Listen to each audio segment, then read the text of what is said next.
How do you know good stereo? I got a lot of help from this free fact book I picked up at my Yamaha audio dealer. Gives you comparisons between Yamaha audio and its competitors. Tells you why it's significant that Yamaha exceeds even its own specifications. And Yamaha audio gives a 5-year parts and labor warranty on most models. So I figured Yamaha deserved a listen. And man, it really delivered. Yamaha audio, dynamite stereo. Whether you go by the book or play it by ear. Well, welcome back. It's another Vinyl Friday. These were supposed to be every week. Yeah, I think the last one was about, I don't know, 3, 4, 5 months ago. Oh, good intentions. Good intentions. I've got a bit of a, I don't know, I can't get blocked nose. Can't get rid of it. It's like a cold or something. I don't know. So I sound a little bit rough. But welcome back to the game room. This is the best camera angle I could possibly bother with. Yeah, to do anything else more fancy, it's just an arse. It's an arse too far. I can't be bothered. So yeah, don't we live in interesting times? What a crazy, crazy world it really was. Yeah, but anyway, Vinyl Friday. So the original idea was to picking up vinyl again, but I've also rescued some key stuff from my original collection. So this particular 5, we're working our way through. It's got a couple of rescues from my collection, so they've been restored. I think we've got possibly a charity pickup and another pickup, or one that was a present. But nothing new in this selection, nothing new. You won't see a lot of new vinyl on here because it's a total rip-off. And they keep telling you about the weight of the vinyl. But believe me, it's more to do with the kind of, how can I explain this? It's more to do with the width and depth of the groove. So don't be, don't be taken. The heavier the vinyl, it won't particularly give you a louder signal. And, the poorer the quality on that side, the more, how can I say, the more noise you're going to get through. I mean, I can't stand these kind of audiophile types. I'm not like that. I've got really basic setup. My biggest expense was my turntable, because my passion for Technics SL1200s has been there for years. So yeah, that was my biggest outlay. So yeah, we'll go through these. This first one is an original when I was really young, and I found out all about Mr. Brown. It's James Brown's Greatest Hits. You've got your track listing now. We'll put some pictures up and everything else. So this one it's been successful to a point in bringing it back to life.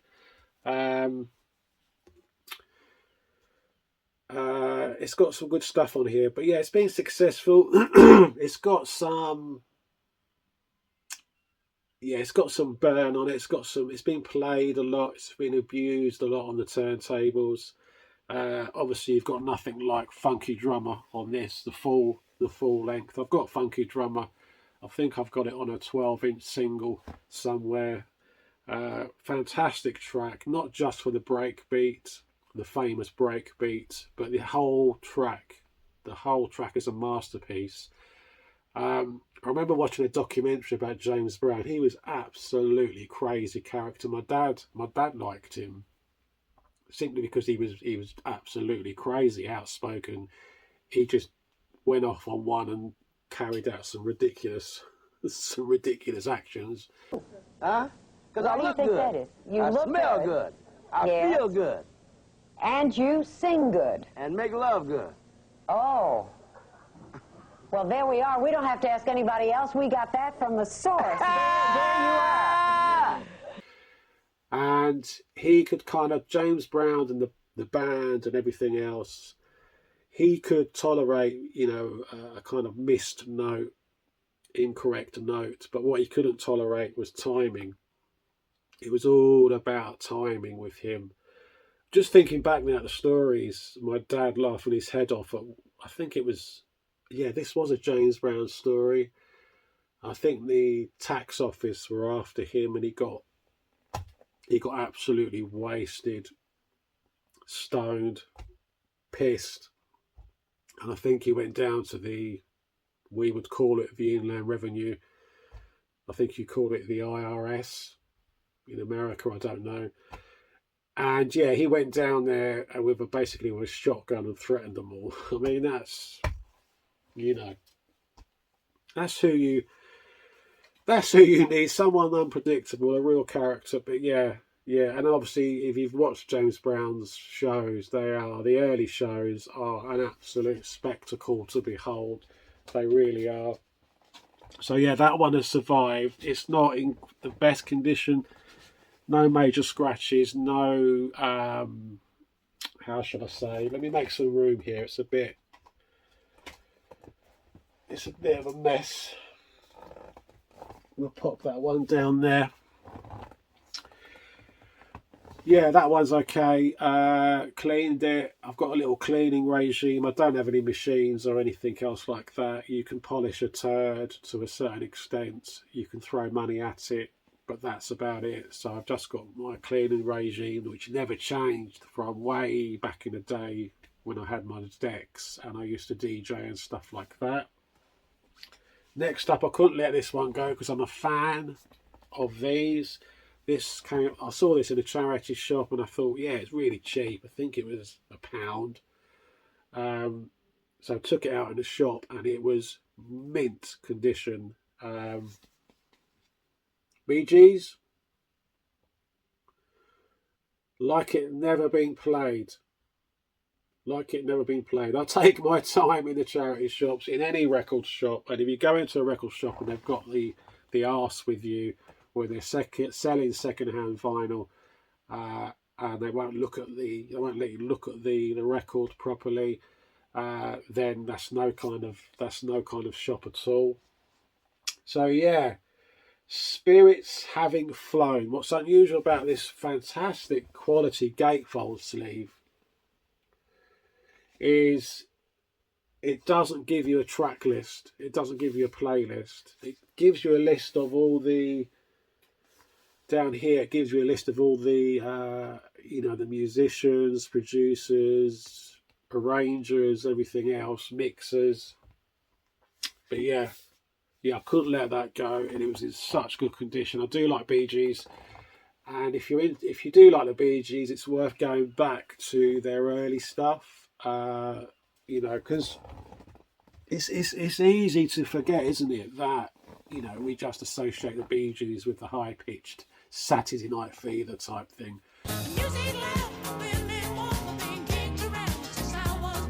But their stuff from the late 60s, I think it was the late 60s, it's pretty good. Next up, now this is 1980s soul.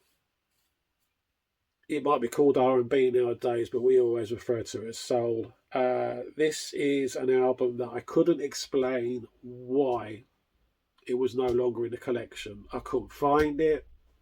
I don't know if I sold it. I don't know if I lent it out. It was one of my favourite albums. This particular group never really got a foothold in Europe, or not in the UK anyway. It was only like the kind of underground club dance scene. If you love your 808 sound, then this was a fantastic outfit, and that is BB&Q. Brilliant condition. In fact, I had to get this online. Because I thought, I can't find it. I really want it back. It's just a fantastic album. If you're into this era, like I say, if you like that 808 sound, there's a track list. I'll put pictures up anyway. If I'm really generous, we'll play a few seconds of each one.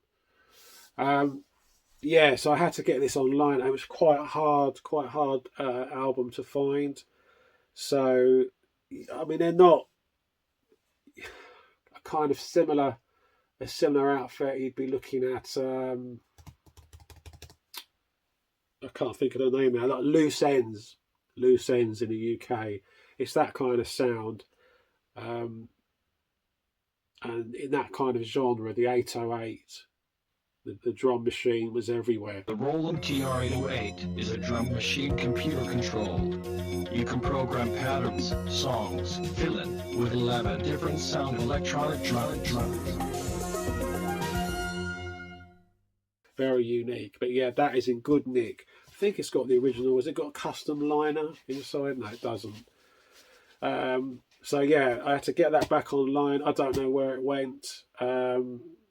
Great condition. Brilliant condition. A little bit more money than I would have liked to have paid for it. What can you do? So unfortunately that's not my original, but I got it back. Next up, not really my kind of artist, but what was the track on here? I bought this for a reason. Back in the day, and I can't think of the name of the record. Let me think.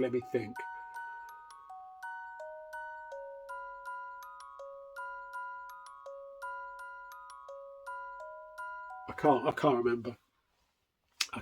But this is the original. Jane Child. Yeah, she was okay. She was all right. She was a bit of all right, wasn't she? She had that kind of nose chain look going on. So yeah, this is my original. Cleaned up really nice. Played really nice. Several cleans it took. It's all back to normal. I'm gonna have to I'll have to go and find out. I can hear that song in my head. I don't think it's on this album, but I've got this somewhere on 12-inch. I'm going to look at those tracks again.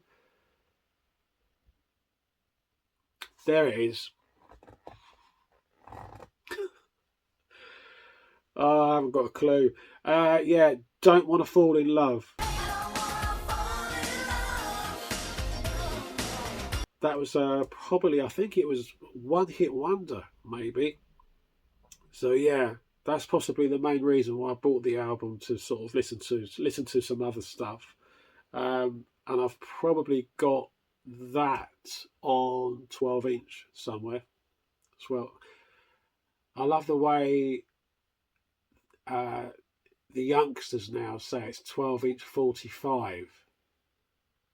Oh, it's an LP 45. It's a 12-inch single. That's what it is. Or else it's an EP at 33. So it's just yeah.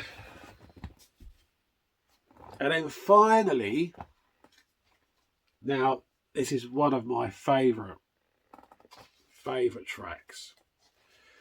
My missus got me this. It's a 12-inch single. I don't think it's been reissued, but it is available in so many different pressings, so many different mixes. And it escapes me. I'm panicking. The wheels are going in my head. Who used the break beat for the rap version? I think there was a court case, or did they come to some kind of pre-agreement?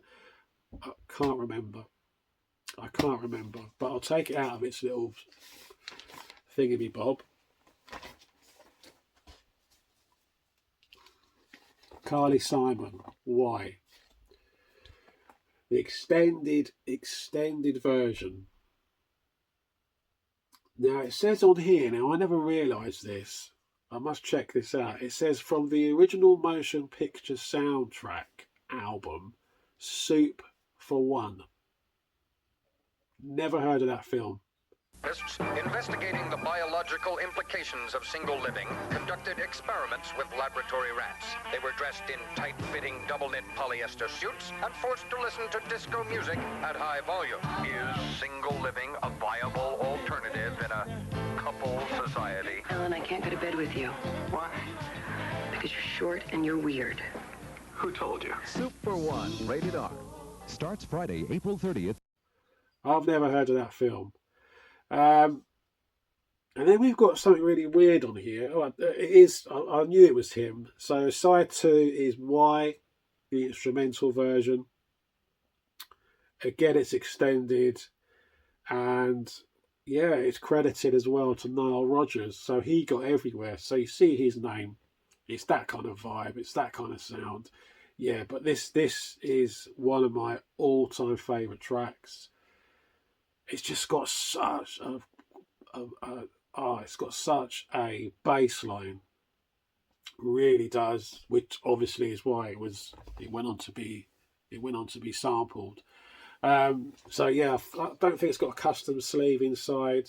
No, I have put one of those anti-static things. I've bought myself some anti-static liners. I always used to like them years ago. Some of the top end releases, album releases, some of the better companies would always they'd always be included. There'd be a component part of the inner sleeve, and they do give a lot less wear and tear. So yeah, I've got anti-static sleeves everywhere, and I'm starting to collect a few 7-inch singles just for the fun of it. I've got rid of all my 7-inch singles. They're not something you can collect much of because of the space. So yeah, really chuffed. My missus knew that was my favourite track, so she doesn't really understand eBay much. So I think she got my son to track it down, a really good mint condition, and this really does play well. And it's 12-inch singles like this that make you wish, makes you hark back to the days of having 2 copies and 2 SL 1210s. Yeah, and having a bit of fun with it. So that is it. It's a quick video.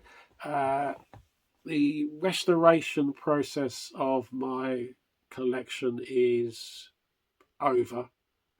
I need to go back and upgrade a few albums with some anti-static liners. I suggest you get those. They really are good. In the videos up and coming, you'll see I have got some new stuff. Doesn't happen much. I've said before, my music taste is so eclectic. One thing that did happen, and obviously I'll show it in a future video, is there's like a definitive collection on vinyl from Motorhead, and I kept looking at it. Should I pull the trigger on it? HMV it was. And excuse me, let me get a drink.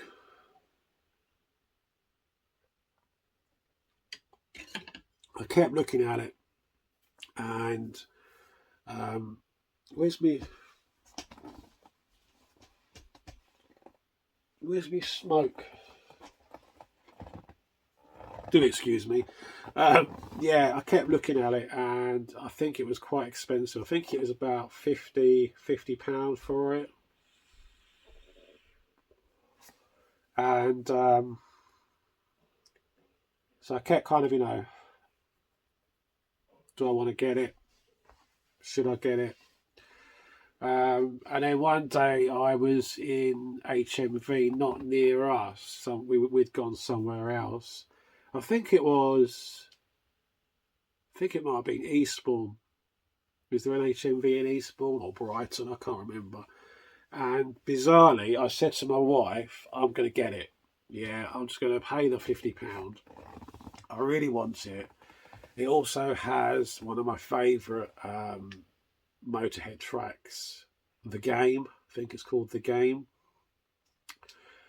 And it was so ironic because my missus says, I'm the ultimate king procrastinator. I'll put it off until it's too late.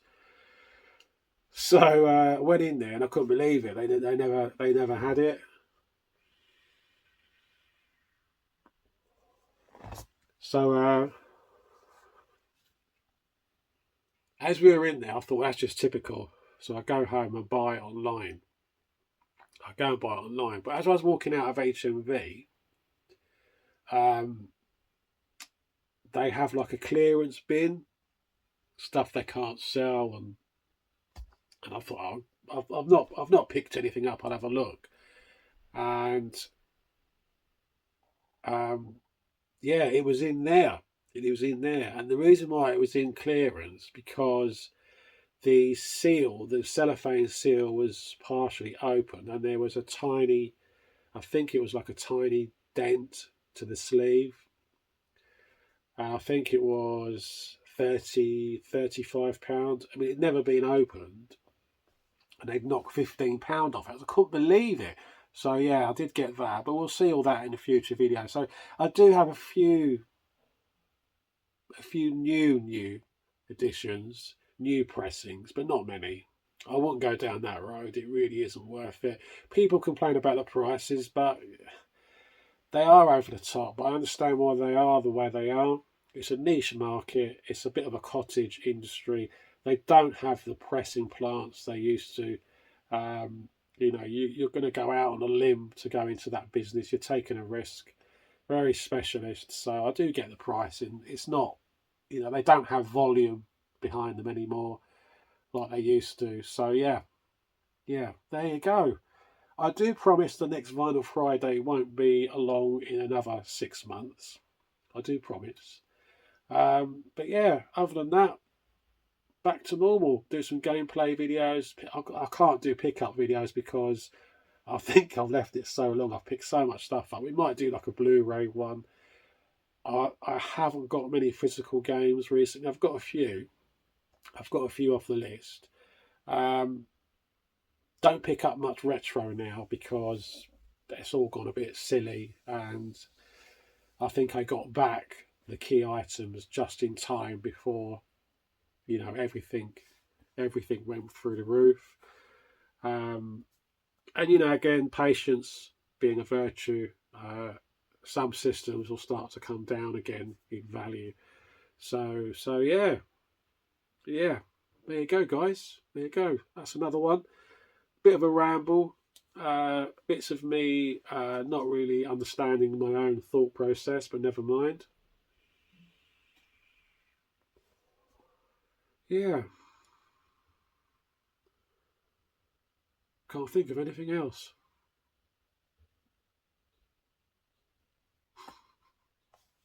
I'll see you later. Bye.